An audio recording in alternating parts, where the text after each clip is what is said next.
Verse 3 says, and his master saw that the Lord was with him, and that the Lord made all he did to prosper in his hand. Potiphar noticed that everything Joseph did prospered. Now Potiphar probably didn't know that it was the Lord Yahweh that was prospering this servant, but he could see the results, right? He didn't know why it was happening, but he could see that everything that Joseph put his hands to succeeded. He could see the results of God's blessing. He could see the results of God's grace in Joseph's life. And maybe you've experienced this kind of blessing where God has just given you tremendous success in some area of your life, or prospered you in some area of your life. And the only reason for it is it's just the hand of the Lord. It's just God blessing. It's just God's grace. There's no other explanation. That was Joseph. And his master sees it. And so verse 4 says, so Joseph found favor in his sight and served him. Then he made him overseer of his house, and all that he had he put under Joseph's authority. Seeing Joseph's success, Potiphar put him in charge of his entire estate. All of his business interests, he put everything under Joseph's authority. Again, the Lord was with Joseph. The Lord was with Joseph. And the Lord sovereignly prospered Joseph. And then Joseph was elevated. Joseph was promoted. Right? In the New Testament, in Romans 8:28, for we know that that all things work together for good to those who love God. And all things are working together for good in Joseph's life. Verse 5 says, and so it was from the time that he had made him overseer of his house and all that he had, that the Lord blessed the Egyptian's house for Joseph's sake, and the blessing of the Lord was on all that he had in the house and in the field. Promoting Joseph brought blessing to Potiphar. So this is the outworking of the covenant that God made with Abraham way back in chapter 12, when God promised to Abraham and to Abraham's descendants, I will bless those who bless you. And here now, Potiphar has blessed Joseph, Abraham's descendant, and God in turn is blessing Potiphar. It's just how it works. By the way, the covenant that God made with Abraham way back in Genesis chapter 12, it's still in effect today. God blesses those who bless the children of Abraham, the Jewish people, and God curses those who curses Abraham's children. And so verse 6, look what it says. Thus he left all that he had in Joseph's hand, and he did not know what he had except for the bread which he ate. So Potiphar fully trusted Joseph and left all that he had in Joseph's hand with no oversight.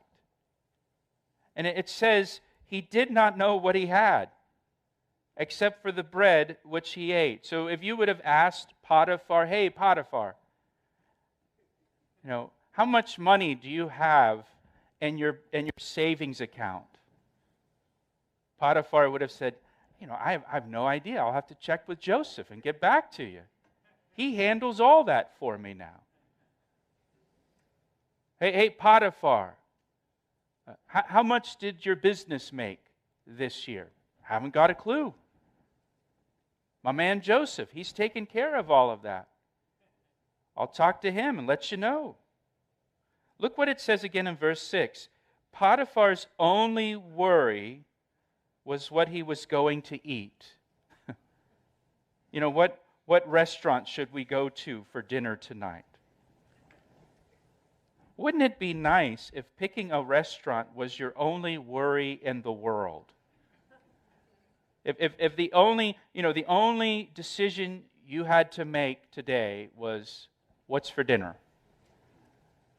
And that's it. Actually, what verse 6 is referring to is the fact that the Egyptians didn't eat with foreigners. And they didn't allow foreigners to eat with them or allow foreigners to eat their food. If you're taking notes, you can jot down chapter 43, verse 32 there.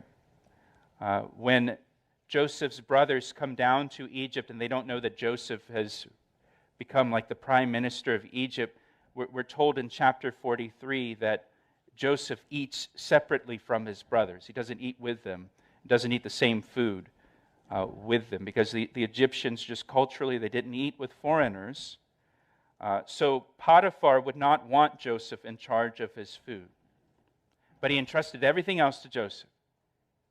Right? Joseph is in charge of everything else. And then look at the end of verse 6. The end of verse 6 gives us a description of Joseph.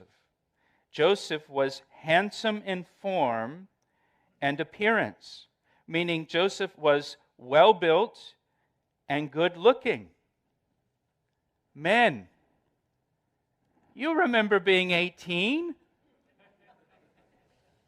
when you were well-built and good-looking? When your hair was thick and your waist was thin? Now, your hair is thin, your waist is thick. What happened? Something's gone horribly wrong, right? Now look what happens in verse 7. And it came to pass after these things that his master's wife cast longing eyes on Joseph, and she said, "Lie with me."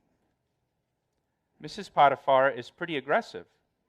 I mean, there's no flirting here. There's no kind of, establishing a relationship first that leads to this. I mean, she gets right to the point. She's very direct. Lie with me.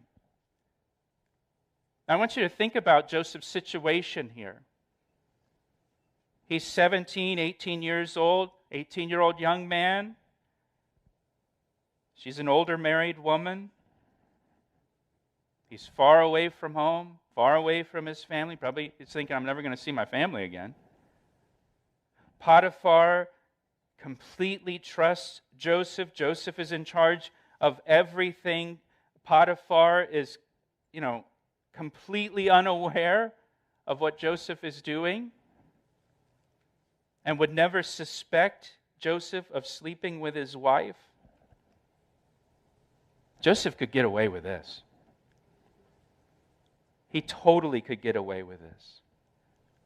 And this is quite a temptation. Quite a temptation for a young man like Joseph. But Joseph refuses the temptation. He refuses Potiphar's wife.